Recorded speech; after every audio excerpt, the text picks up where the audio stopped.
Šiandien yra Birželio 2 diena. Pirma diena, kada tėvelis išėjo į darbą Wall Street'e. Mes su Leliuku žaidžiam, dainelės klausom.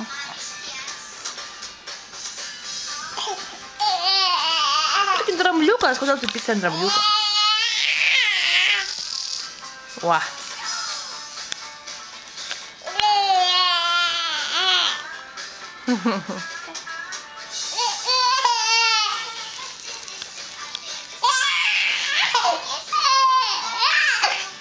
Wow.